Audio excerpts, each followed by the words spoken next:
Okay, we're live on YouTube. Okay. We're so glad we have Juan. Did you know they only use the finest select grains in their whiskey? Only the finest? Yeah. Congratulations. You did it. Wow. The best cup of coffee. It wouldn't be wise to put we use anything Mediocre. other than we have average. We use whatever we get. Stuff. You know, like if it shows up, we put it in there. Oh man. But I think that every single whiskey I've ever seen, even the cheapest one at the liquor store, says We use the finest only the grain. finest select And grains. And the purest water. Yeah. Oh, our water is like definitely good water. Yeah. Even though we boil and it and distill it. and the most skilled. Oh, right, with the master distiller. Warning, Yeah. the Catholic Man Show contains high levels of manliness. It's simple, really. You either want to grow in virtue and holiness, or you want to be a sissy, whiny baby. If you choose to move forward, grab your whiskey glass, because the Catholic Man Show is starting right now.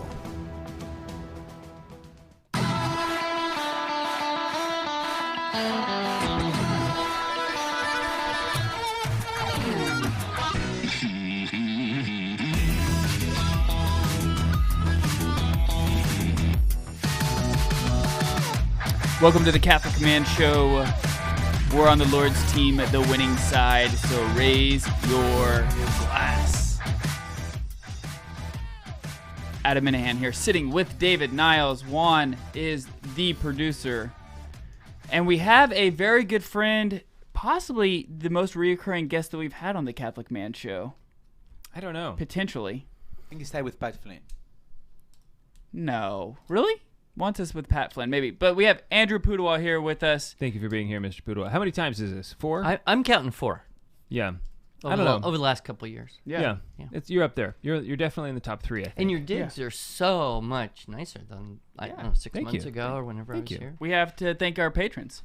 They donate to our Indeed. show, and like you're a patron I now. did finally sign up. Yeah. Because I wanted the Pat Flynn videos because I'm newly into the fitness Oh, yeah. mentality. Have you watched them? I have watched them. What do you think? I thought really good. I mean, I was. It seemed to start a little slow, but then it got better and better. So it kind of drew me in, and that's of course what you're looking for. Yeah. But that was a good addition, and you know, that special stuff for your patrons. I think keep going with that. Are you going to go get kettlebells? You go to the gym, I go so to the gym, and they have they have kettlebells. all the different sizes of kettlebells. So, Right. yeah, but I do. I like to try to use 4 at a time. I have not. I juggle. Figured out how to I juggle do that. kettlebells. That's what I do. I juggle. Oh gosh, Yeah. I like put one on my foot and lift it while I'm lifting 2 with my hands. I missed that part. Was that in the Pat Flynn program or? Have you ever seen like people doing stuff at the gym where it's like You have no idea what you're doing. you're Joe. just making that up, man? Like, Yeah. you're I don't over know. there. I've got some good ideas. You know, you look at someone and go, "Hey, I could probably do that." You Oh yeah, try it. no. It's like a lot of times, yeah. 99.9% of the time, you see somebody at the gym, you're like, I didn't think about doing that exercise over there on that machine, you know, or like, oh, I kind of see what you're doing, and it's a good idea. Yeah, and and so you you feel try it out. a new muscle. You wait for them to like Yeah. not be looking, and then you go and do it too. Right. But sometimes you see somebody, and it's like, no, bro, That's not how that machine works. no, Yeah. that's not even a muscle that you're. You need to be working That's out. just gravity. Yeah. Well, I would give a shout out to my personal trainer. Yeah, dude. Yeah. He is awesome. Probably the best trainer. I think so. He is also my son, and he's at the Genesis, you know, here in Tulsa, and he just got me on the right track right off, and I'm so grateful. How to much? him. How much have you lost, if you don't mind? Over 50 pounds. 50 Yeah, I pounds. hit like 60 pounds, and now I'm actually gaining back. Hopefully in the right places. Oh, totally. Yeah. Yeah. Well, you look great. Yeah. Look Thank great. you. I feel great. Yeah. More Anyone, energy? anyone out there who is on the fence about just dive into nutrition and exercise, it pays back. And you, thousandfold. You're a guy who hated the gym. Like the idea of going to the gym. Oh, yeah. You were not a gym person. Yeah, it's like it's awful, dark music, horrible, stinky, cocky people. Right. All of those false impressions. Yeah. The stereotypes that you hear. right. Yeah. Have been You have to be prepared to practice custody of the eyes. If you're not currently going to the gym and you're saying, I'm going to go to the gym, just be ready. That's true. Custody of the eyes Yeah. will be something that you need Yeah. when you go. I agree with that. I have the slight advantage of just being older, so Right. it's easier. Yeah. There is a certain age of men at the gym that are allowed to talk to the young women who are, in the yoga pants and clearly trying to get attention. I just see it happen at a certain age, you're allowed to just go talk to them, and you're not old enough where it's creepy, but it's they're not worried about oh, this guy is talking to me. You know? Well, I don't really talk. Yeah. to I anybody. don't Just- blame I, you. I don't either. Put in my earbuds, listen to Right. great podcasts like the Catholic Men Show and Jordan Peterson and other stuff. Right. So Yeah, sometimes my I brain think going. I wonder what people think I'm listening to, because I have my headphones in. They probably think I'm listening to music or something. are you a music guy or? I'm over here listening to Les Miserables, at the gym, and they probably have no idea. Valjean, at last we see each other. That's Yeah. pumping. Yeah, that's Totally. good. Yeah, The book though, not the musical. that's even harder. You gotta concentrate It's to follow incredible. a book like that. It's my new favorite book. Is it really? Totally. Yeah. For now. I mean, Well, super. yeah. Anyway, the whiskey. Okay, Oh, yes. let's get into this. Okay, before we get into the whiskey, I just wanted to say something that we've got a lot of new listeners recently. Okay. We've had a lot of feedback with new listeners. We ran a Father's Day giveaway, so there was a lot of people. We also were on EWTN recently, Saw that. which brought in some new listeners as well. And so there are people who are just now tuning into the show, and they were confused. What do we even do on this Yeah, show? they're confused about why we don't go straight into the topic. What do we, what's the purpose of the show? So just to let you guys know, the first thing we do is we open, review, and enjoy a beverage. A manly beverage. Typically a whiskey, maybe a beer sometimes. And then sometimes we talk about a gear, and then we get into the topic. That's just how we structured the show. That's our show. So if you want to go start If another you don't- show. If you don't that- like it, you can make your own show. Yeah, bro. and I'm fine with that. Okay, but so anyway, so today we're gonna drink Corner Creek 10-year bourbon. It's interesting because typically bourbons, especially these days, don't have an age, and then definitely not a 10-year age. Typically they're about 4 years, right? 4-6 years maybe. You get that we had Knob Creek, the 9-year Knob Creek recently, and nine years is quite a bit. 10 and then you get 12. That's pretty high. It's pretty old for a bourbon. Yeah. So that's why Bourbons, I yeah, grabbed it's this. you say 4 years? Is that what you said? Yeah, Because 4 years. to be bonded, I think you have to be, as I recall. Yeah, I don't remember. I think it's 4 years. I could be wrong. I think it's 4 years. I need to be go a back and look bonded because every whiskey. time you start throwing out these rules, and it's like, Well, there's a lot of weird rules. yeah, I just Bourbon has don't some remember. strange rules. So we're on the Lord's team. The winning side. So raise your glass. Cheers. Cheers to Jesus. Cheers. So Corner Creek. Oh yeah, I have the notes right here. Do you want me to tell them to you, or do you want to just go for it? wing it? It's got some floral smells to it. Soft. Mhm. It's not a harsh. Well, and it's also it is. It it's is a under soft. 90 proof. It's only 44% alcohol. 88 Okay. proof. Yeah, 88 proof. So typically, what happens when it's the lower proofs like that, the peppery bites, the alcohol burn isn't as noticeable. I It's still disagree softer. that that's a lower proof. I think I still say 80 proof is pretty regular. That's my 42 opinion. 42 and 42 for a Scotch is really low. I mean, I think your standard liquor is 40%. If it's more than that, it's it's more than normal. That's the way I think of it. Okay, that's fair. Does the aging change the percentage? Yeah, so the older a whiskey is in the barrel, the less alcohol it has, because every year more alcohol evaporates. It's called the angel share. Okay. So, when I first barrel it, it's I don't know, it's super super super high. You know, like close to 100% alcohol or something. Oh. And then very high, whatever it is. And then as years go by, it's less and less alcoholic. And so when you drink a whiskey, they've watered it down. They actually add water to it Oh. to get it to the right alcohol proof that they're looking for. So Purest water. Of with course. only using the purest water and only the master pourers. So they don't just let anybody pour water in. Yeah. Uh, That'd be reckless. And then bourbons have to be in a special kind of wood.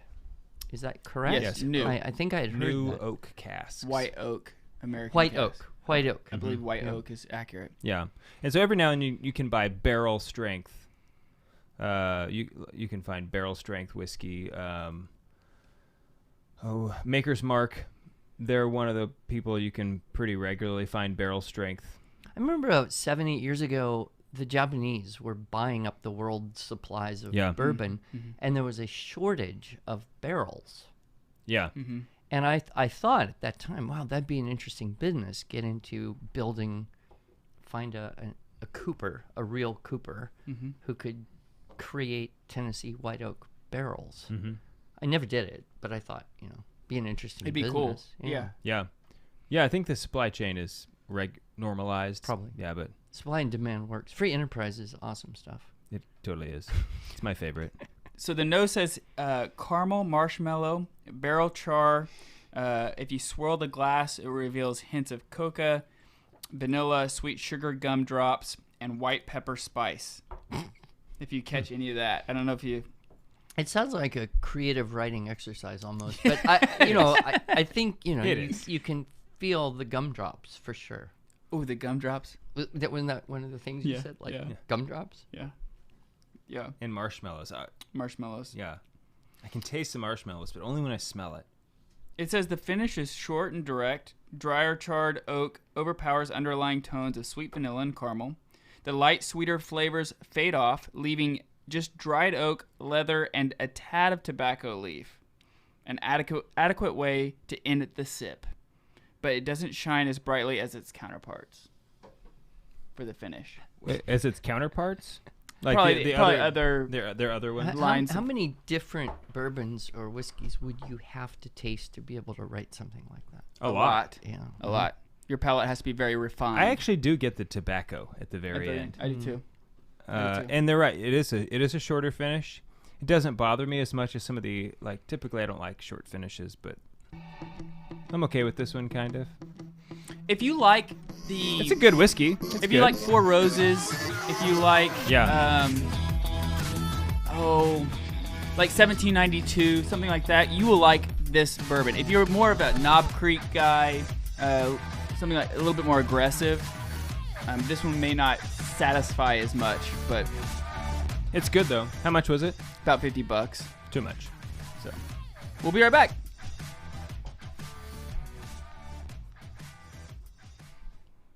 Actually, I think it's $55. Definitely too much. I feel like I'm turning into a cynic when it comes to the price of whiskey. Like, You are.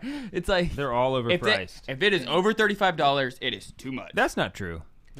Can you rotate your mic so that it's like more in front of? There you go. Like that? Because you turn a lot, so that's perfect. Okay. Yeah. Okay. Because I'm looking That's at these better. guys. Yeah. Okay. Thank you. We're just going to jump into the topic if you're good with that. Sure. Cool. And see where the topic takes us. I'm ready.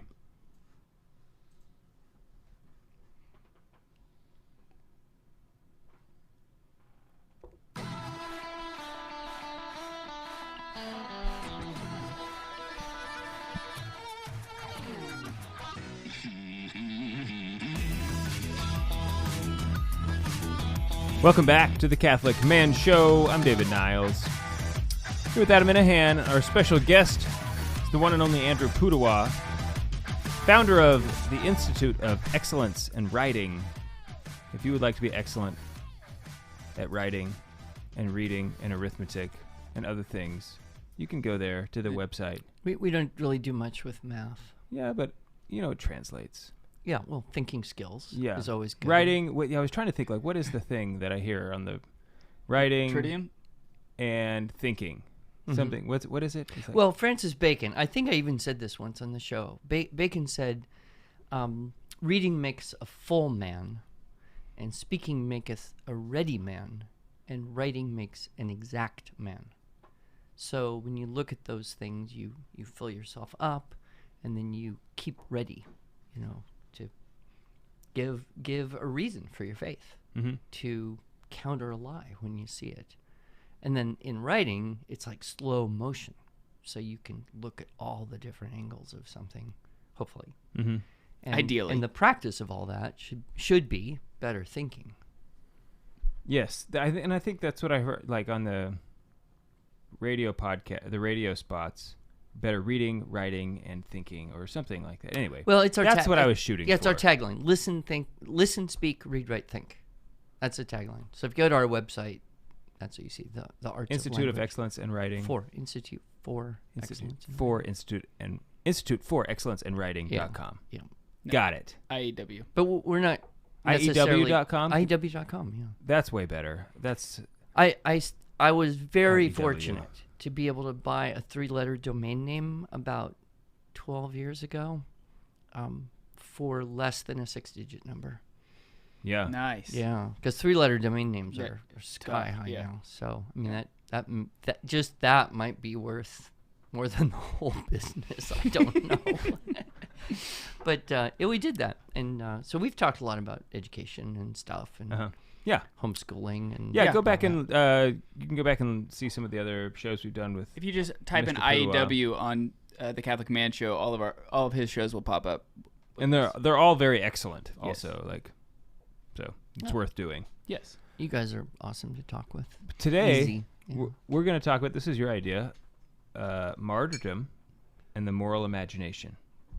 Right. Well, this has been like the decade of death for me, in that both my parents died, both my wife's parents died. I was there when 3 out of the 4 of them died. Mm-hmm.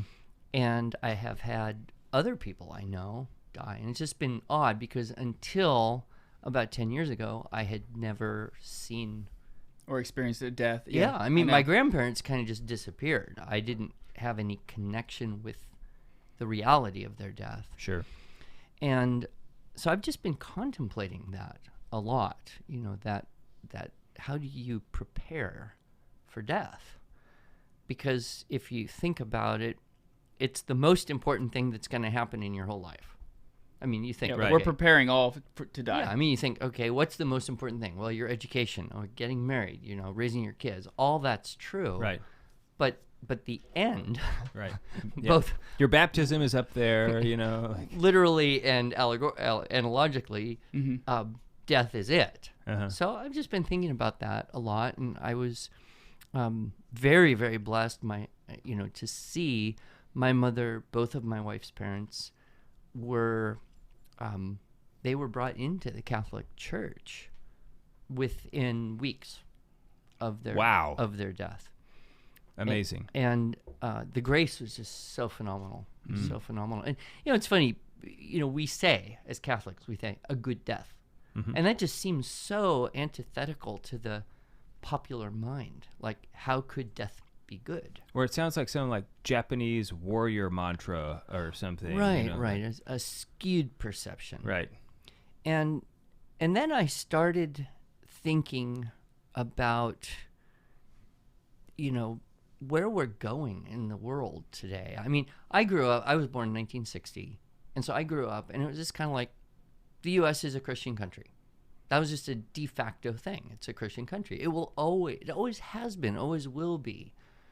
I don't even have to be Christian to get the benefits of living in a Christian country, because there are values that are shared. There are things that are learned in school that are good for people. And that was true for a long time.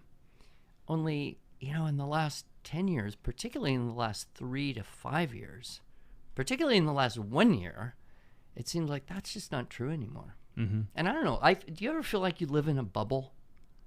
Absolutely. Oh, yeah. I know for a fact. We do. I mean, everybody I know... I have created the bubble that I lived in. And it's very like-minded. And when I hear somebody say something ridiculous, I think, well, that's got to be an anomaly.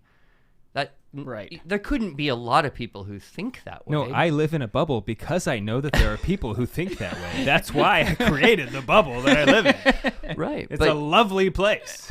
But I think it can give us this kind of illusion of security. Like Right. everything's Yeah, just going sure. to keep on going and it's all going to be wonderful and fine. Mm-hmm. And everyone's going to continue to have the same values, family values, and honesty and integrity and all those things that make a society good. Only it seems as though, it's starting to erode in a way that's interfering with my bubble. Yeah. Mm-hmm. And I think it's just so important. Now, I know I read the book Live Not by Lies. Mm-hmm. You guys read that book? I've read it. I have not read it. You read it? Mhm. Dang it! I mean, I have it on my. So here's the deal. By Rod Dreher. Yeah. It's on my queue right now. Yeah. But I am. I may have said this on the podcast. Or Yeah, did I say it on the really, podcast? Adam, I'm really proud of you. I took the plunge, and I am listening to The Hobbit and then The Lord of the Rings. Yeah. For the first time, ever. That's a big commitment. And so And this is like a big deal for him because really you have. I've like, tried to read The your- Hobbit a couple times, and but it's almost like your first fiction. no. I mean, like in a long time. What No. what other fiction have you read? I mean, I just don't know. I mean, I've read a lot of series on like The Last Kingdom. I've read. Oh, okay. Yeah, I mean, I've read a lot of fiction. Isn't that kind of like historical fiction though? Well, that Yeah, counts. It counts. I mean, it's Okay. not. I mean, But I mean, when you read a book, what are you hoping to get out of it? yeah, that's a good point. I mean, we're talking about the end. Like, what's the end of this book? What are we? But that's hoping to get? that's kind of what I was getting at because like we've talked about this, and I used to feel the exact same way that I'm not going to read a fiction. I'm not going to read like because I want to actually because I'm an adult. Right. Okay. Like I actually want to grow as a person. I'm not interested in fairy tales. Thank Well, you. And I used to feel that way until I didn't feel that way anymore, and like now that's all I read. Mm-hmm. I don't read I've read anything else. Treasure Island. That's another one. Okay. Like recently. Yeah. Okay. That's like a good one. 4 months ago, 5 months ago. Oh yeah. Well, when you read a book like The Lord of the Rings, there's a lot of books that would fall into that category. Treasure Island to some degree. You're touching on the heroic, right? Yeah. There's something that is so attractive to us as men, I think in particular, of the heroic. And, it used to be like people would read things, poems like Horatius at the Bridge. They'd read about, the Spartans at Thermopylae. They would read about the, D-Day invasion. We just had the anniversary. Yeah. People talking about it. And there's a part of you that says, I would love to have a chance to die for a great reason. Uh-huh. The other part of you says, no, I'm happy to stay safe and, Most of you says that. I be a think. dad, be a grandpa, do my business, be comfortable, prepare for the future. Yeah. But inside, and I think that's what the books do. They touch that desire for the heroic. And I think part of the reason that those types of books have become so important to so many people, especially outside the Catholic world, is because we've lost the cult of the saints. In fact, I mean, in the U.S., we never had a cult of the saints. We were kind of a very Calvinist, Puritan, Protestant even though heritage. lots of cities and states are named after Sure. important things. Sure, but we lost that idea of Yeah. the supernatural efficacy of sacrifice and faith, and I think we just want to live that again and again. So I had this experience many years ago. Someone gave me a book, and I didn't really want it, but I read it anyway. It was a short book, so it was easy. It was called Raising Them Right. And the author was Theophan the Recluse. Okay, you're like, what would a guy named Theophan the Recluse know about raising children? Right. This is a book on education. Okay. So anyway, I read the book, and it was not hard. Evidently, Theophan the Recluse was he's considered a saint in the Eastern Orthodox Church. Lived in the 1800s. He was a hermit. Wrote voluminously. Oh, yeah. Okay. Theophan? Yeah. Well, I've come across some of his writings in something else that I was reading recently. Yeah, he's referenced. But anyway, this book was saying the whole end, the whole purpose, everything in education is directed toward the cultivation of appetites. And that's a super Catholic idea. Right. And then, so, okay, I can follow that. Then he says, well, the appetites of a Christian should be to follow Christ. Okay, I'm on board. I'm on board. Yeah. And then he says to follow Christ means to live a life of service and suffering and sacrifice. And to ascend even to the Pope. unto the death. Oh, he didn't say that. Never mind. No. Well, I mean, you could go there, but David, come on. Okay. Well, we'll be right back. Talking with Andrew Poodle. We'll pick up right there. Sure. I ran across a really good quote. From Theophan the Recluse? No, but it Reckless. Recluse. Reckless. Sorry. I know it's by Saint Sebastian. I'm not sure if it's the Saint Sebastian that we all reference, but it's Balfrey. I'm not sure if that's the Saint Sebastian that patron of sports. But it says, when it's all over, you will not regret having suffered.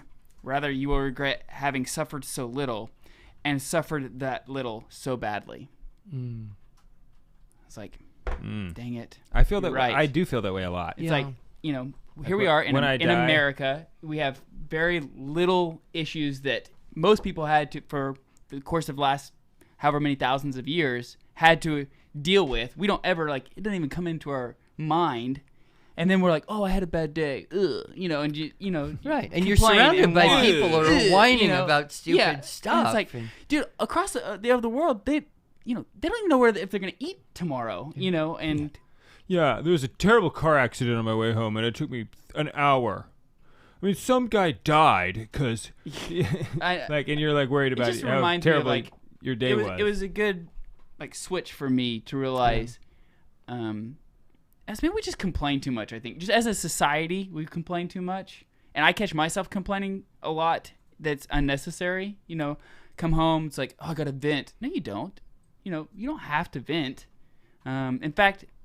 Dr. Ray Grandy talks about you actually don't need a vent. Yeah, venting actually is not good for you. Right, and so anyway, sometimes we use that as a disguise to justify us just complaining. Well, we're into this therapeutic deism whole idea. Plus, I really like me.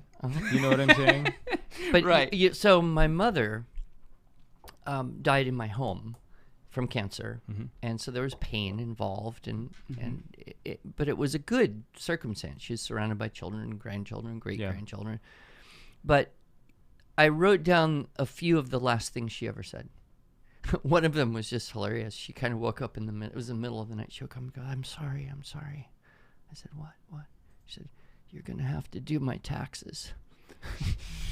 Okay, she's running through the list of unfinished business. The other thing she said to me, I'm still somewhat unnerved by it, but she says, maybe you'll get to suffer too. Okay. Don't you put that on me, Ricky Bobby. Yeah, but, there's her perspective. Yeah. At the end of life, right before she goes, after, a few months of suffering, maybe you'll get to do this too. Probably intense suffering, There's really. got to be this redemptive quality, this supernatural efficacy. I was one of this kind of a notion that came to me when I was praying a couple weeks ago. I may have mentioned this on the show, or maybe Adam, I just mentioned it to you. Is that I was just kind of imagining my death, and I don't remember what the circumstances were of this imagination, but I was in the hospital suffering, and I knew I was about to die, and I prayed wait, God, give me 5 minutes. This is my last chance to suffer. Mm-hmm. Give me 5 minutes of everything you got. And then, don't take me yet. Wait. And just oh, I need to remember to pray for that when the time comes of this is your last chance. Because once you die, it's set in stone. Right. Your story is finished. Yeah. And it's yes, if I have the wherewithal, and I pray that I do, at that moment, to say, wait, God, give me a few minutes and of maybe suffering. to do it with a bit of mirth, or levity, like was it Lawrence who said, Yeah, "Turn me over, I'm cooked"? Yeah. It's just like, whoa, Yeah.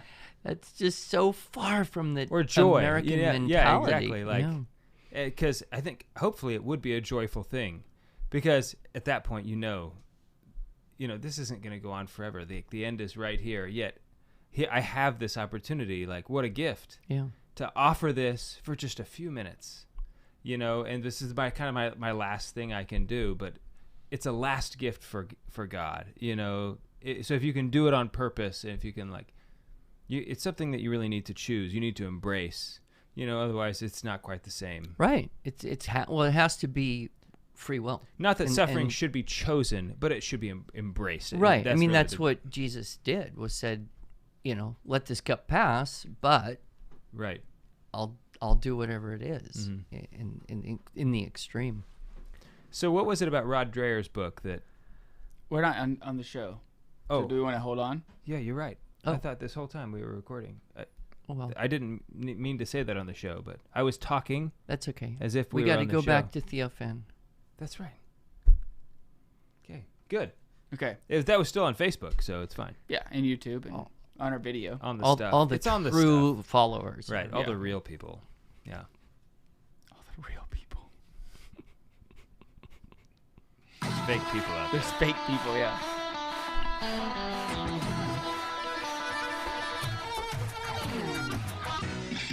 Welcome back to the Catholic Man Show. Sitting here with Andrew Pudewa, founder of IEW. Check out IEW.com, especially if you are a homeschool family. It will greatly benefit you. Or school teachers. Or school We teachers. do a lot of help with schools and school teachers as well. Yeah. So, Yeah, you guys make products for all kinds of education. Yep, absolutely. Anything pertaining to listening, speaking, reading, writing, all levels. I just finished recording a 12-week course called University Ready Writing, which is really aimed at that, highest level high school or college student, and it's going to be a great course. We should start selling it I should take it. January next year.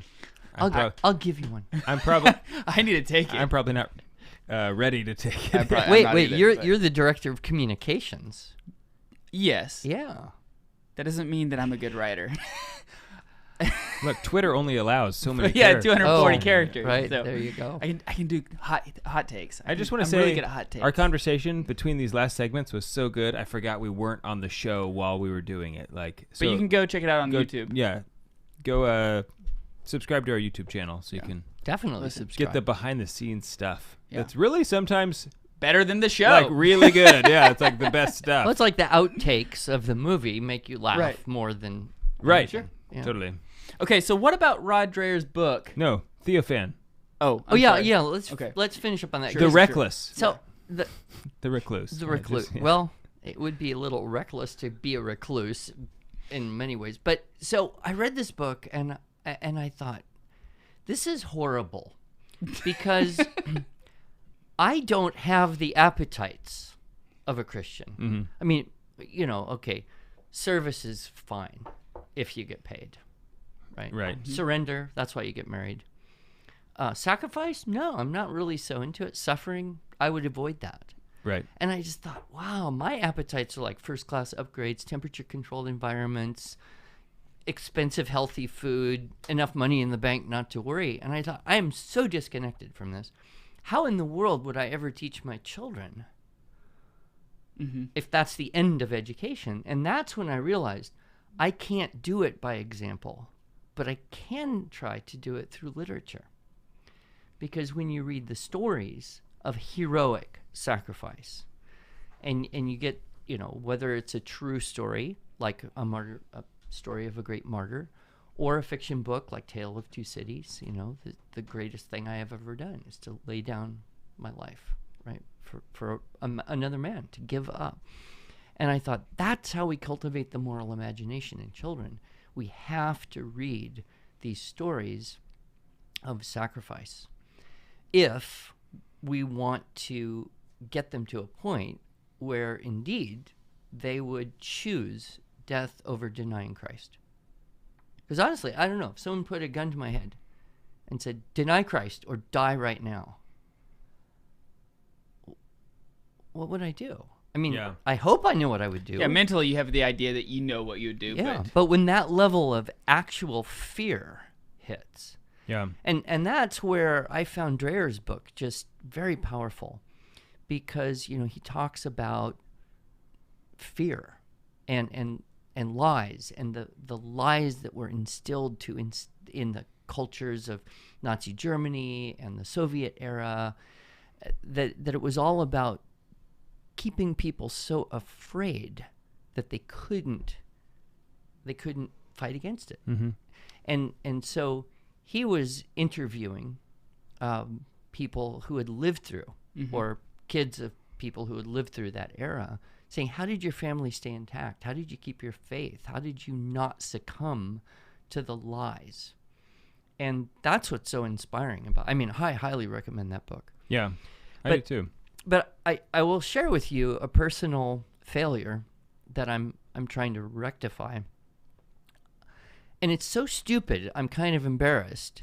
Only I think there's other people who have had flashes of thought like I had that are just about fear.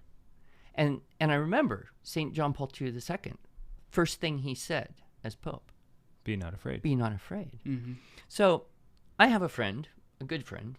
I have great respect for her. She's running for Congress out of the state of Washington.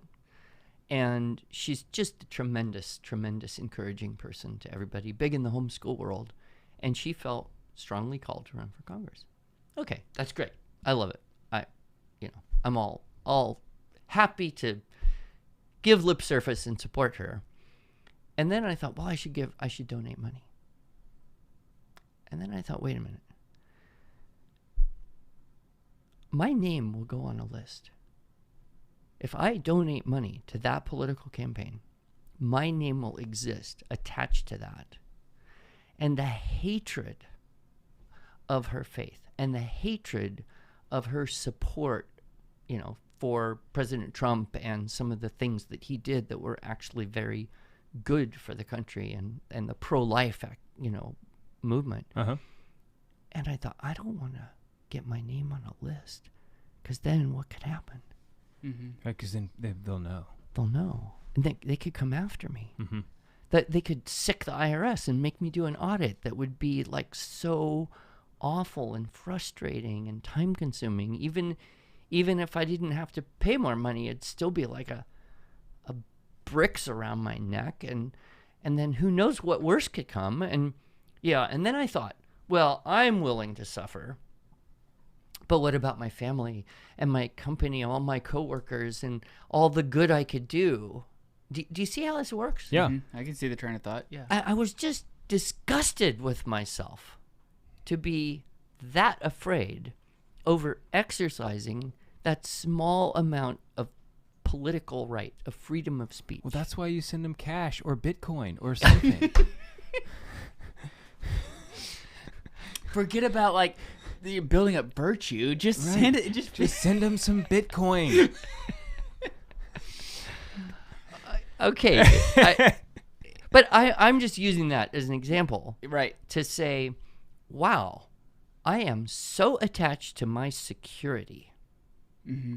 This is totally interfering You wouldn't donate to a campaign that you thought was worthy. with my exercise of my rights that exist Mm-hmm. to protect the country I love, to protect the freedoms we have. Mhm. And so it just hit me. It hit me like the early Christians would never have thought, oh no, I don't want to say anything. I might get hurt.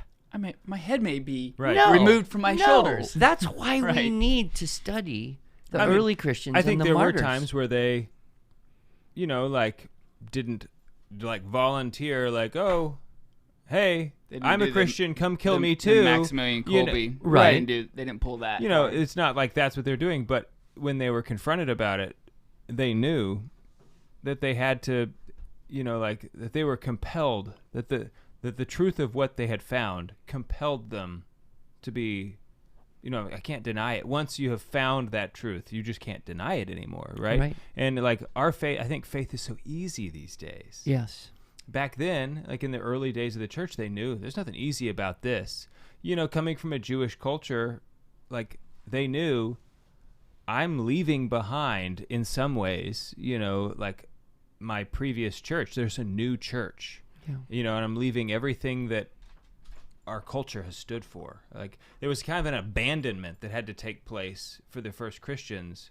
They used to leave everything, literally everything behind. I mean, all the cultures, everything means like you can eat pigs now, you know, and it's like crazy. I mean, that may have been like a big attraction. Like, hey, like, we're over here eating bacon. I think the problem is we have become so attached to security and safety. Right.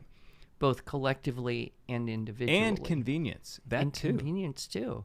And so what's going to happen in the next 10 years, 20 years? And you look and you say, are we any smarter than the Germans in the 30s? Americans. Are we any smarter? Well, definitely, but... And most of the young people... We're not necessarily more moral, but we're definitely... Most of the young people don't even know the history of it. Oh, yeah, that's Right. true. That's true. not in the schools anymore. Mm-hmm. Are we any smarter than the Russians who idolized Lenin and Stalin because they were promised safety, security, equality, Right. all these wonderful things? And my wife and I watched a documentary about Stalin recently, and it was pointing out that, you know, he became the god. He became essentially the great father of all because they had successfully rejected their faith. Mm-hmm. Right. You know, so I don't have an easy solution here, but I do think we need to continue the conversation.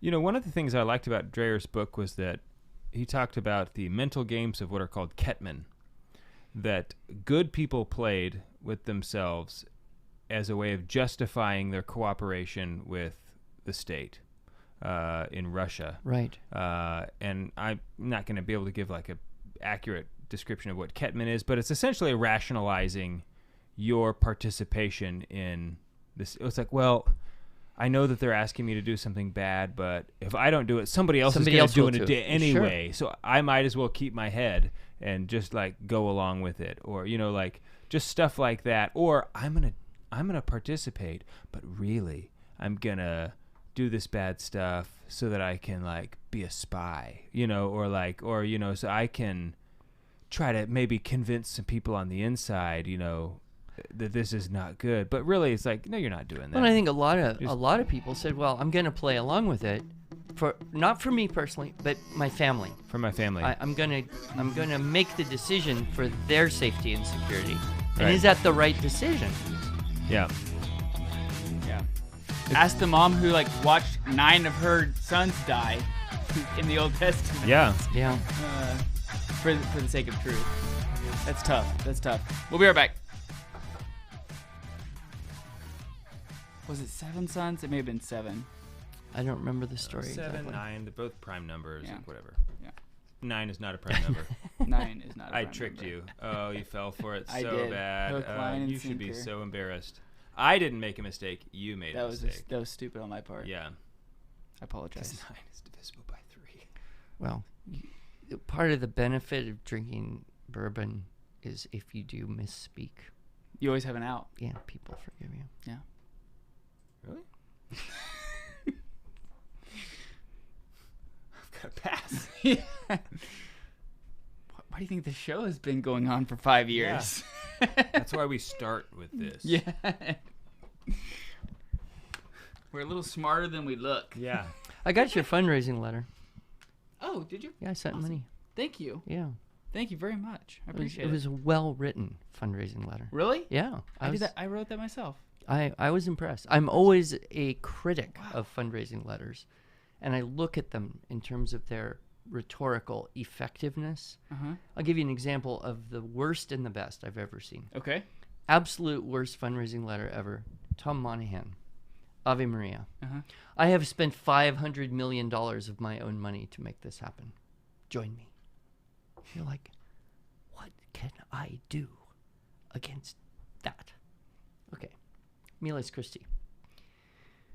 It costs $32 a day to heat our seminary in Connecticut in the middle of winter. Would you help us do that one day to keep our seminarians Give us warm? 1 day of heat for the seminarians. Yeah, $32. I mean, you'd be a Grinch. You'd be the worst of Grinches to say no to that. Mm-hmm. So anyway, I thought yours was very balanced, very effective. And, Sweet. Thank you. So, Yes. We. You're totally writing St. Michael's next fundraiser. It's really well. I don't want to go into that. But Dave and I have sent in a manuscript for a book. Did you know this? no, I didn't hear that. Going to Hey- be published authors. Yes. Probably. Well, Wonderful. Who did you send it into? It's actually Haley And our myself wives. and our both of us and our wives Uh huh. to Ascension Press. Wonderful. And We have the contract already, so okay. they And can't back out now. What's it about? I mean, The domestic church, domestic like church. building up the domestic church. the and- domestic church and the moral imagination. No. You know who first used that term, moral imagination? No? Russell Kirk. Who's that? The Is he the guy from Star Trek? no. The I'm kidding. the something conservative. He's like, okay, I'm not ready to talk about Russell Kirk. Okay. Well, at least you know who he is. Yes, I didn't. I still don't. the thoughtful conservative. Is he like still? Oh no, doing it's way stuff? back in the 60s, 70s. Okay. So this is the Wait. fourth segment. Anything He's you like- want to get to in the fourth segment? all of it. I want to get to all of it. Okay. Totally. Totally. I don't know what. I don't either. We'll see what happens. Hey, Juan, hold up your arm. Oh, you're getting as dark as he is. I'm a You're, brown. you're I'm tan, a brown. yeah. Brown person. You spend a lot of time outside with the kids. He's been on vacation. He But- takes like about a month and a half vacation every summer. This year, I am gonna be taking a month off. Dude, every year you take No, a month off. It's usually 3 weeks. You act like it's a 3 week, but It's 3 weeks. 2 weeks in Michigan, and then a week at my must be nice. family reunion. That's what 3 weeks. That's what you can do when you have those cushy jobs yeah, and make a ton when of you're a passive professional income. Catholic and you have to work, like church like requires you to work. You've been a professional Catholic for like 3 weeks Wait, now. what- Okay. Yeah, but when you take a major pay cut to do that, Well, that was your choice, bro. That's true. hey, he's walking that life of sacrifice. Yeah. You should see all the new toys he's like just glowing to play with downstairs. I do have a new camera that's pretty sweet. Yeah. Oh, It's a Netflix camera.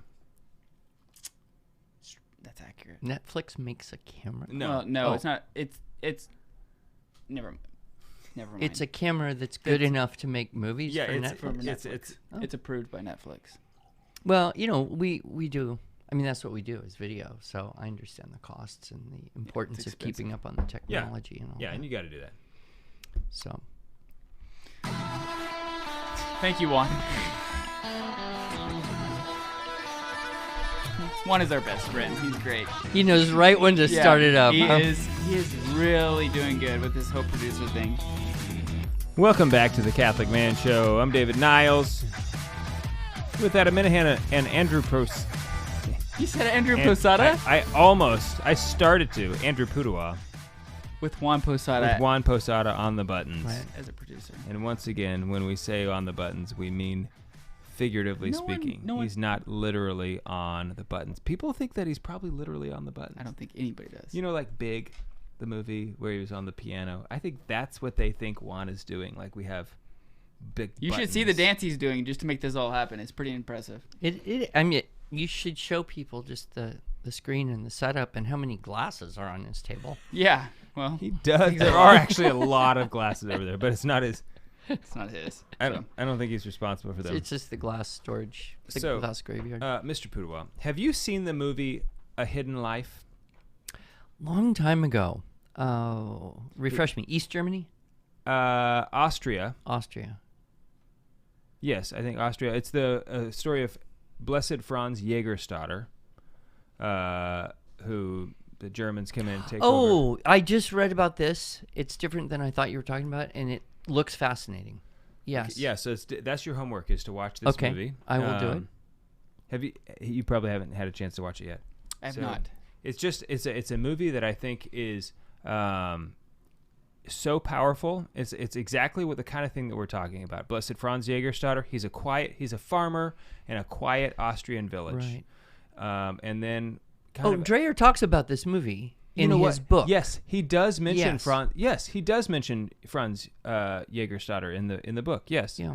The movie is also it's beautiful. It's slow. There's very little dialogue, but it's packed with just it's a cinematic masterpiece. Aesthetically pleasing. I think really, yeah. Like the cinematography is amazing. But anyway, it's just I think he's a good example, someone to look to for a man who's living a peaceful, quiet life, and then out of nowhere, Germany takes over Austria and he's drafted into the military, and he won't sign and he was willing to be in the military. He was like, make me a medic or something. Mm-hmm. I'm willing to do my part, whatever. But he would not sign the the pledge to Hitler, where he would pledge his allegiance to Hitler. Said, I can't do it. And what were the consequences of that? He was put in jail. Mm-hmm. There's just a very powerful scene in this movie, and I'm not giving anything away. It is a beautiful scene where there's a lawyer. He's like assigned to him to represent him, and he's working very hard to get Franz out of jail for years. And finally, he gets like a deal where they change the pledge around, so it's kind of a little bit more wishy-washy. And he said, "Here, sign this." And he reads it and he says, "I can't sign it. No, I can't do it." And the lawyer says, "If you sign this, you will be free." And Franz looks at him and goes, "I am free." It's just so powerful because you realize he's the only in the whole country. There is one free man in this entire country, and he's the one in prison who's getting beat up by the guards all the time. And it's like, it's so easy to justify, like when you said earlier, if someone puts a gun to your head and says, "Deny Christ or you're going to die," like the thoughts that are going to run through my head, I think, are like, what about my kids? Mm-hmm. Like, I have to deny Christ because my kids need a father. Right. And how are you not going to think that? How are you not going to have those feelings in that moment? But at the end of the day, we should have to remember, who is it that's taking care of your children? Right. Is it you, or is it their real father? And what example would you leave them? Right. Exactly. And what's more valuable? Mm-hmm. And what are you teaching them if not that this is what you're supposed to do? Yeah. When you and say stand for, when you die for, it's like, yes, that's the ultimate lesson that you could ever the right thing to do is to die. Yeah. You can't deny Christ for anything. Children, they have a spiritual sensitivity to this. My 6-year-old granddaughter said to me today, I was out there, Clear Creek, we're going to go to Mass. She goes, "Going to Mass is the most important thing, except going to heaven.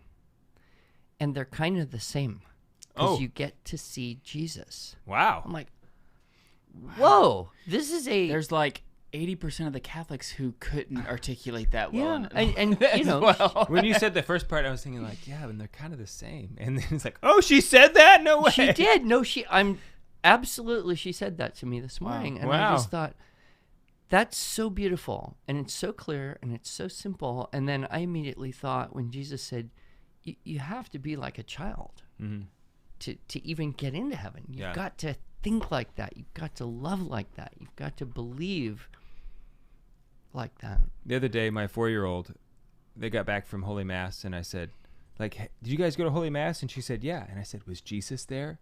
And she said, "Yeah. Mom ate him." There you go. And she was like, "Oh, Mom ate him." And it was just really funny. He's like, "You know what? I think you're ready for your first communion." Yeah. Like, Yeah. yes, she did. Andrew, fear is so interesting though, right? I mean, because if you sit back and really reflect, everybody's fearful of something. Whether it's something you can see, or whether it's something you can't see, whether it's death, whether it's suffering.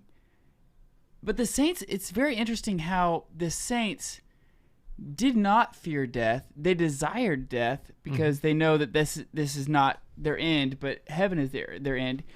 Yet it's almost like this paradox of they didn't want to quite die yet because they embraced the cross so well, and actually had a deep desire for a suffering to offer up to Christ before they died. And the faith that God would use that suffering, that their extended time, however long that is, a day, a year, a decade, would be bringing more good, more of God's truth into the world.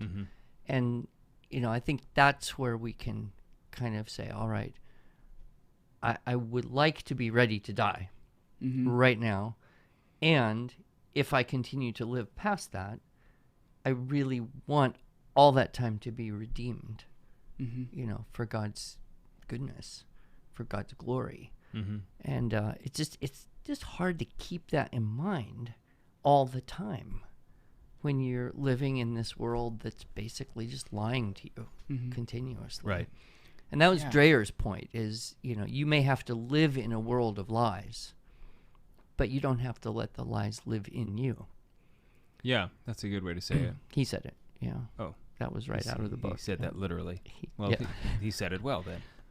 Because he's speaking specifically about communist Russia that was like absolutely, literally a world of lies. Yeah. Yeah. But, And it's not that it's not true for us in America or in other countries, today. It's just not as overt. No, I've been doing this compline every night with my wife because she's an oblate. It's my favorite. Compline is my favorite. And it comes up frequently, this Psalm 11. And so, I haven't really been a heavy reader of Psalms, to be honest.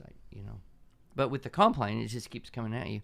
And this one just strikes me. It's like every time I read this, it's, "Save me, O Lord, for there is now no saint. Truths are decayed from among the children of men. They have spoken vain things, everyone to his neighbor, with deceitful lips and a double heart have they spoken." It's like, well, there's nothing new under the sun. Because I kind of feel like that's what's going on today. Yeah. And yet, what are we called to? And that's just surrender. Give your life up. In trust, yeah. The trick is, how to do that. How do you think it? So practically speaking, like, so if we're trying to prepare for martyrdom, or we're trying to prepare for death in general, like a martyrdom, at least to self, so that you will die well and suffer well. What are some of the things that you may have done, little things or day-to-day things that have been able to, virtue as a habit, it is continually working towards, finding that medium. What's something? Well, we were talking earlier about, I kind of had a lifestyle change. Right. Right. And so physical, mental, spiritual. Why even bother trying to get better? And I had this flash, like God said to me, kind of. It wasn't like absolutely clear, but it was a strong feeling like, you need to be stronger because of what's coming. Okay. So, part of that is how do you get stronger? Mentally stronger, spiritually stronger, and even physically stronger. And I kind of realized, wow, if I'm just a wimp, I'm not going to be able to deal with what comes as well as I might be if I am more prepared. So, for me, that was a particular combination of things, and I really want to continue in that direction. What's the benefit of having a bunch of muscles and being smart and healthy? Well, you're going to die anyway. But you still look good when you're dead. The glorified body looks so much better. I don't think so. But, but I can imagine, well, what if it is a case where we actually experience persecution and Yeah. there's hatred of Christians. Yeah. Are we strong enough? The key is that we have to be prepared to suffer small things first. We cannot give ground at all. Which I wouldn't. Let's keep talking about this. Like that day in the gym that I hate Right. You still have to is do it. okay, Yeah. It's okay. because it's okay to do something that you hate. Maybe even good. We're going to keep talking about this, so go to the podcast if you want to hear the rest of our conversation. This is the Catholic Man Show with Adam Minahan and David Niles. We're on the Lord's team, The winning side. so raise your glass. Cheers. It always goes so fast. It does. I know. Did you forget your name? Did you almost forget your name? No. Because you said, this is the Catholic Man Show just with forgot. Adam Minahan. I just like. And like you had a, Well, a usually hard pause. usually you say that part. Right, I know, but you just had a hard pause like- after no, it's Adam like- Minahan. It's like, are you stroking It's out, just like, bud? Or like something isn't right about this. Yeah. Like, there's something, I don't know.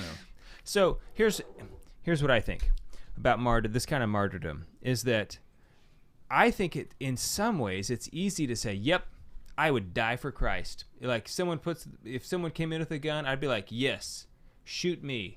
Because I'm a Christian. It's almost because it's easier out. Because it's right? big. Like, It's like the big stuff. This is where the hard part is like, oh, well, what if it's like a small thing? Like, hey, we're all wearing the pride flag buttons today here in the office. Just here in the office. You don't have to wear it out, but like just today, for our own office community as a way of like, bringing unity together. We're all going to wear the pride flag button. Here's yours. It's that kind of thing where it's like where in the moment you might think like, you know what, I'm just gonna wear the stupid button. Like this isn't worth. It's not the hill to die on. Exactly where you think this isn't the hill I'm gonna die on. Yeah. Like I'm gonna lose my job. What am I gonna do? Like am I gonna lose my job over this stupid button? You know what I'm saying? And like, so I think a lot of people they wear the button. And it's stuff like that where we lose the battle. And that's kind of what Dreher was talking about, too. It's like you just gradually become assimilated into the lie. And you rationalize it the whole way. So where do you draw the line? I mean, you hopefully get a job where that doesn't ever happen. But, lots and lots of people are out there. You might not be able to. Yeah. Depending on what part of the country you live in, that job might not exist, and these are the things that we need to confront, that we need to be, at least when they happen, we need to have considered them, weighed them and pondered, like, what's my choice? Because you're going to have to make a choice. Don't just be compliant in the moment because like, I was told to wear the button, be a man. Make it, you have to be ready to make a choice about it, decide who you are and what you stand for, right? And maybe you leave for maybe it comes down to you leave the office for the day. Because, don't get me wrong, I'm not sitting here saying you need to lose your job over the button. It's not like one or the other, probably. But I don't think you can wear the button. That's what I think. Well, and that's kind of an easy one because it's a clear moral issue. Right. There are things that are less clear, and you get into the whole critical race theory and the vaccine passport world and that whole thing. And that's harder to navigate because it's still eroding freedoms, but it's not the moral issue in the exact clear way that the pride button would be. You're right. Yeah, I mean, that's why I say it's the small things where like this idea of a martyrdom actually is going to come into play for most people. I mean, like, I don't think most people listening to our podcast are actually going to have to lay down their life. Maybe some of them will. I mean, like, some of them very well might. Is it going to be because the government is doing it, or is it because one person? Who knows? But all of us, I think, are going to face these small martyrdoms where we have to be willing to either be viewed as a pariah, or be hated by others because we wouldn't go along. And if you don't accept that, that's the suffering that we were talking about earlier that has to be accepted. And like that. We need to be ready for it. Yeah, and Jesus said it's going to be child against parent and brother against brother, and you will be hated for my sake. And I figured out my biggest problem is I want everyone to like me. I'm profoundly attached to having everyone like me. I hate it when people don't like anything about me. But what is that? That's pride in its primal, most ugly circumstance. I was praying through the litany of humility, and it's such a hard prayer to think of. Yeah. These would be the fruits of the martyrdom, the humiliation, the being ignored, the not to be consulted, not to be loved, not to be desired, not to be. And those will be the fruits of the martyrdom. Yet, when I pray them, it feels like a very shallow prayer, like poverty, all these things. I'm saying these words, but I'm not sure I'm meaning them. Right. Sure. It's a hard one to. It's a hard one to really mean. Yeah. Something I've been thinking about recently, I've just kind of been reflecting on some of the things that I've done in the past, and actually last week's conversation that we had briefly on sports and like the positives and negatives of like putting your kids in organized sports. Yeah. Something that Dave and I have been wrestling with like crazy. We'll probably do a full episode on it. No pun intended.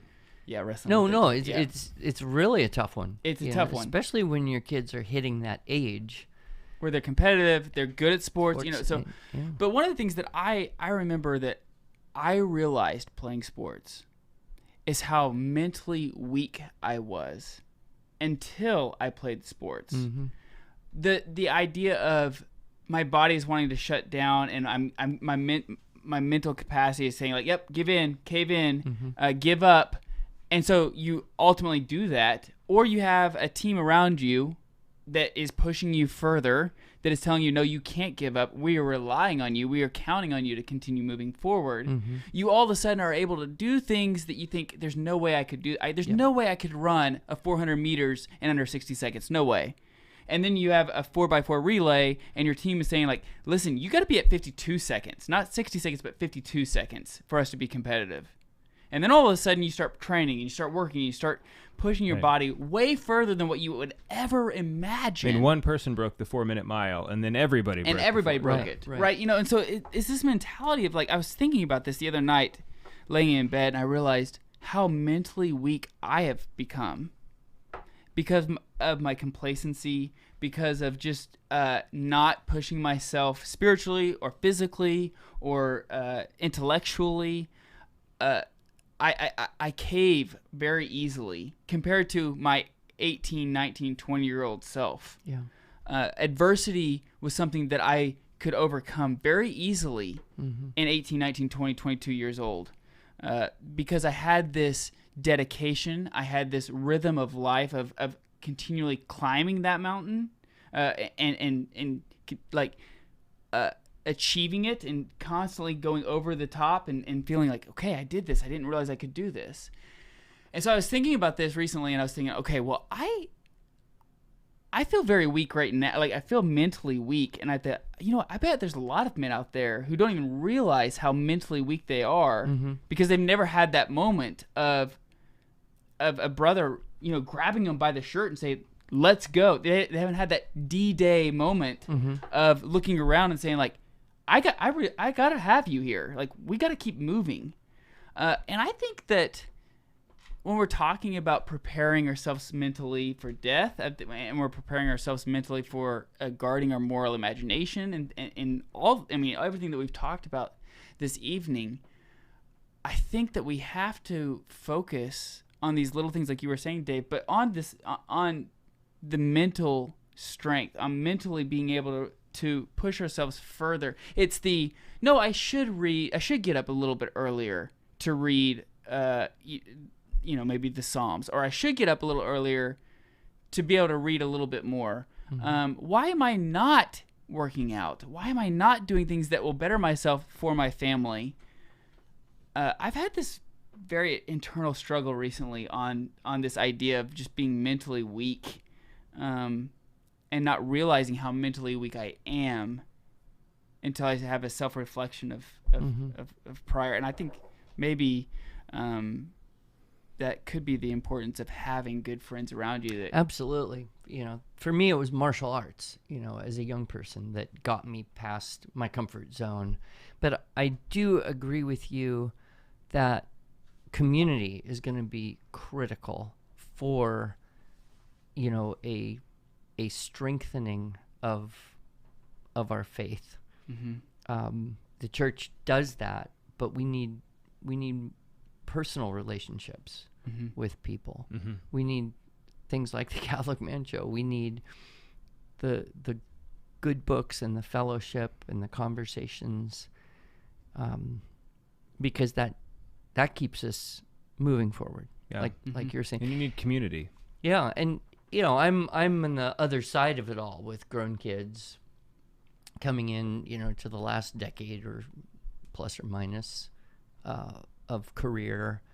And so in my case, it's a little even harder because it's like, okay, I can just relax a little. You've put in the work. It's time to reap the benefits of the work that you put in. And so that's what I'm fighting against. Sure, I could see that easily. In that same way, like, okay.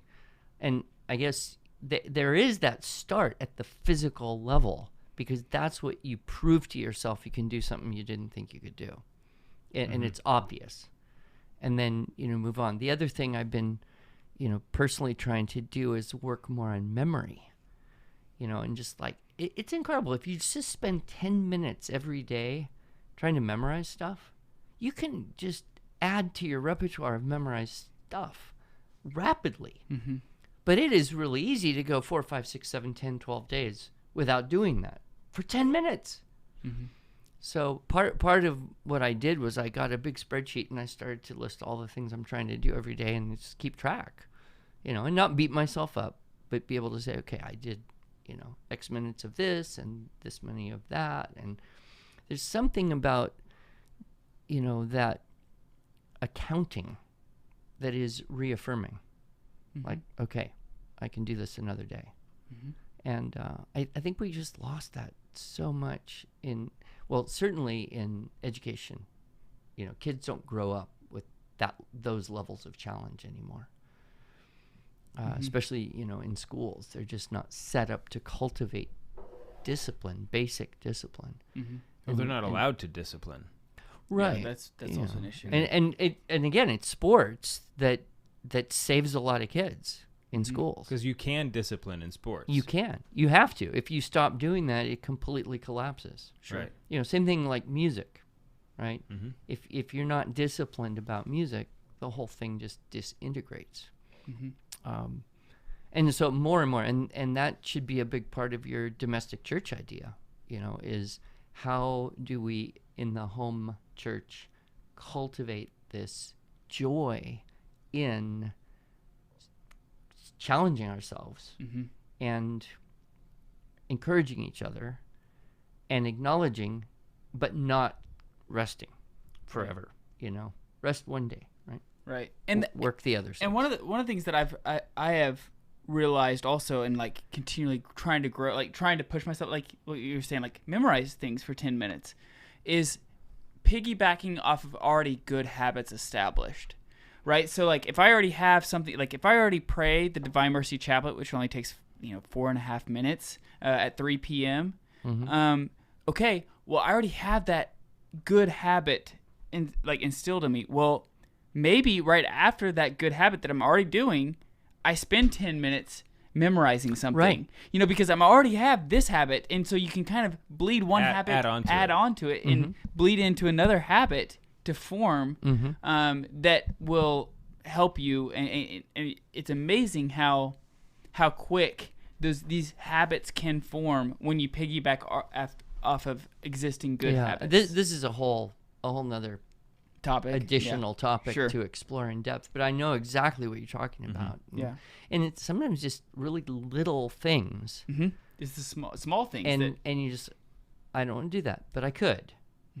And I just did something I didn't really want to do, and it was good. So I'll do this next thing. And then you're like, I'm so glad I did that. Right. And that's just kind of the way I think, God is merciful. He gives us joy when we need it. He gives us sense of I don't know, value's the right word, but Right. but you feel like you are valuing the thing that was hard, and it's a right and good thing to do that. Mm-hmm. Yeah, and you need to get to the point where you do these things, like, not because you're so proud of yourself for doing them, but just because, like, that's just what you do. Mm-hmm. Like, there's not a question about whether you will do them. You know that you will do them, obviously. Because it's just the right thing to do. Like when you go to the gym, why do you go to the gym? I don't know. Like, that's just what I do. Mm-hmm. Yeah, Like- the habit eliminates the temptation to rationalize yourself out of that thing that you're going to do. Right. But My wife's doing this year-long novena of prayers to Saint Bridget, or Saint Bridget. Yeah. I don't know this particular novena, but Mhm. it takes her about 20 minutes a day. yeah, what is it, like 12 Our Fathers or something? It's a whole thing. It's like and maybe There's a 7 12-year novena to St. Bridget as well. a 12-year novena? My dad has completed it. Hey, Dave's doing it right now. I'm in year 8. Wow. That's fantastic. Yeah. We did a whole episode on that. Wow, you guys are spiritual heavyweights here. He is. I'm It, not. it only takes about 10 minutes, though. Okay. But 10 minutes every A day. 12-year novena. Yeah, 12-year novena. I could die before I finish that one. Well, if you do, I'd be according better to off according for to it. St. Bridget, it counts as if you finished. If you die Yeah. before you're The done, one of the promises is if you had the intent to do it and you die before you're finished. before you could finish, then it counts. Oh, wow. So you did a whole episode on this site? Mm-hmm. Oh, I'll have to look that up. Really, there's these promises. They're I don't know if dubious is the right word.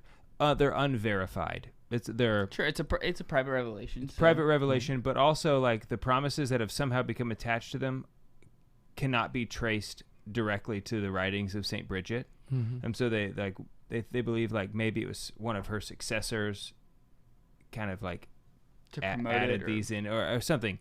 But the prayers themselves are some of the most beautiful prayers I've ever encountered. That's why I pray them. It's because I have developed now a desire, education, formed the saying them for a couple of years, formed my appetites to desire praying these things. It's like it covers the basis of everything that you should be praying for every day. Like if I didn't say these prayers, well, I'd have to do something else that would take just as long because like I know now I should be praying for these things. You know, whether it's like for like the protection of sin, mortal sin for your children, or like the development of healthy relationships between men and women, and I mean, it just like goes on. Anyway, go listen to the episode. It's I will. I'm fascinated now. yeah. Yeah. So anyway, Andrew, it's always a pleasure to hang out with you. It always goes by way too fast. Maybe we can do another episode soon. I want to say, Someday. I want to say this. You mentioned it earlier that education, the purpose is to form the appetites. That was the first thing I ever heard you say. You came to a Theology on Tap. That was the first time I ever heard you talk. Oh, This is like 8 years yeah, ago. probably. Because I wasn't married yet. The reason I was there is because I knew He was searching. I knew that Pamela would be there, and so that's why I was there. Uh-huh. I'm glad that you were there too. I have You're a an vague accidental memory cause. of that. You have yeah. an accident. You're an accidental cause of this whole thing. But I remember you telling your story about like why you moved from California, and you talked about the purpose of education was to form the appetites. And when you said that, it was just like, that is exactly right. That's like I just knew that was true. And so like I've had talks with other people who are like education professionals. Yeah. And I've asked them that question, what's the purpose of education? They can't give you a good answer. Mm. It's like you have a master's or a doctorate in education, and you can't even, like, I Tell ask me you a basic what- question. What's the purpose of The education? more education about education that someone has, the less likely they are to have any clue what it really is. It's shocking. Yeah. And then when I tell them, it's like, well, I don't know, I heard a good definition in, like, to form the appetites. They look at me like, what? Yeah. You know, it's like, no, that's not it. It's to equip and prepare children for the future world. And it's like, you know what? You're an idiot. Okay. Yeah, Yeah, but- well, or what future world are you envisioning? Right. Right. Yeah. It's like, you know what? I'm really done talking to you. I can see right now this is not good. This is going nowhere. And I've mentioned many of times on the show and to other people who listen to this show outside of the show about the prayer board that I have, my dining room table in my kitchen, and you were the cause of that. And You're the prayer board inspiree. Oh wow. yeah, Wow. I have it too. yeah, and he has one. I mean, so there's a lot of things that I have pulled from you that I have like are near and dear to my family's heart, and I'm very, very grateful for you. Well, Also, all my daughters know Ooey Gooey. Ooey Gooey. Yeah, Ooey Gooey's got a lot of traction now. And like, You got to if- keep going with it. if though. you have, got to like, get a- past celery and into Jonathan Bing.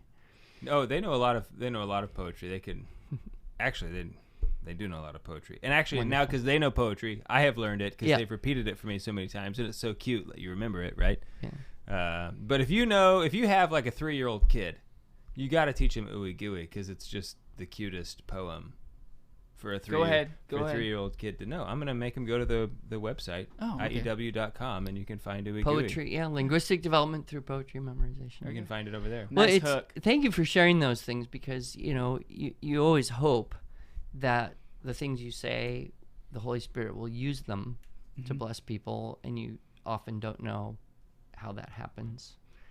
And I talk to thousands and thousands and thousands of people, like you do, on the podcast and different things, and you just think, okay, I'm just trusting that God will use me and the time in ways I will never know. Yeah. Well, it's nice every once in a while to see the fruits of your labor, and I'm very grateful for it. Wow, you guys It's, are it's, awesome. it's changed my family's life, for sure. I mean, my family's prayer life, without a doubt. I mean, we do it every day. So, and I wouldn't have done it without, like, when you said that, I was like, it all clicked. And I was like, I got to do that. That is something that, like, I need to do. So, I'm grateful. Sometimes I come over and my name's on the prayer board, and I'm like, yes. It's true. I have Yeah. a funny story to close. Okay. Yeah. Juan's About- going to close with a funny about story. the board. So we're starting with the Theological Virtues and the Cardinal Virtues. So okay, the Theological Virtues. Santiago, what are the Theological Virtues? I can tell you, he goes, love. I was like, oh, good. So he knows love. So love. How old is he now? He's 6 in October. Okay. Love. So he's 5. Yeah, he's 5 now. Yeah. Okay. Love. And then he starts naming other virtues. And say, well, hope. Hope. And then humility. Well, it's not humility. It starts with an F. So he's thinking. And he gives me this look like, I know. It's humility. Humility. So my 5-year-old granddaughter, I was playing with her and she was trying to open the door of my car, and I said, well, you got to say open sesame. And then when she did, I hit the key and the You door do this opened. too. Yeah. My kids are convinced that I can. Yeah. So it's anyway, voice activated. she gets in, and then we go again, and she goes, open Gethsemane. Oh, man. No.